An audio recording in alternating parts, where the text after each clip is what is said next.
আমার নাম মনসুর, বাপের নাম নায়াব আলী সর্দার, বাড়ি ভবানীপুর, থানা আতাইকুলা, জেলা পাবনা।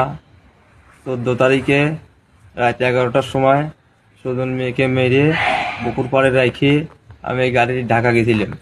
এই সেই গাড়ি আমাকে পুলিশ আজ ধরে নিয়েছে।